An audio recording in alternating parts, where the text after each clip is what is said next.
জাপানিজদের English ভিত্তিক একটা আমার ঘটনা শেয়ার করতে চাই। এটা হচ্ছে অনেকদিন আগের ঘটনা। আমার যে জাপানিজ কলিগ জাপানে সার্ভিস করার দরুন আমার জাপানিদের সাথে কাজ করতে হয়। তো অনেক সময় ইংলিশে কথা বলতে হয়, জাপানিতে কথা বলতে হয়। তো সেটা পরিবেশ পরিস্থিতির উপর ডিপেন্ড করে।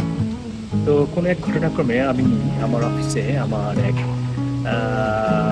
কলিগের সাথে কথা বলছিলাম ওভার ফোন আরকি।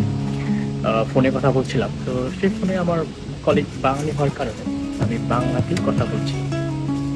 তো অফিসের ডেস্কে আশেপাশে আমার কোয়ার্কাররা যারা ছিল তারা ছিল আশেপাশে বসে।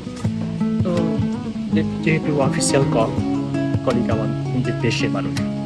তো আমি বাংলাতেই কথা বললাম। তো দীর্ঘ ৪ মিনিট ৫ মিনিটের মতো কথা বললাম এবং দরকারি আলাপ সেরে আমি ফোনটা রেখে দিলাম।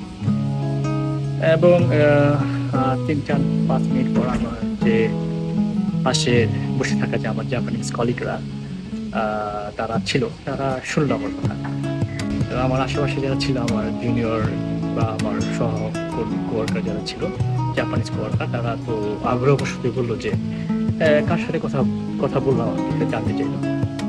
এবং সবচেয়ে মজার কথা হচ্ছে যে আমি যে পিওর বাংলা ভাষায় কথা বলেছি সেটা বুঝতেই পারিনি। সে আমাকে জিজ্ঞেস করলো যে, আপনি কি ইংলিশে কথা বললেন?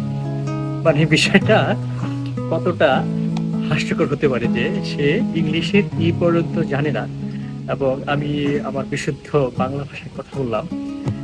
সে বুঝতে পারল না যে এখানে ইংলিশের কোনো ই পর্যন্ত নাই। তো এটা একটা মজার একটা ঘটনা আপনাদের সাথে শেয়ার করলাম। ধন্যবাদ।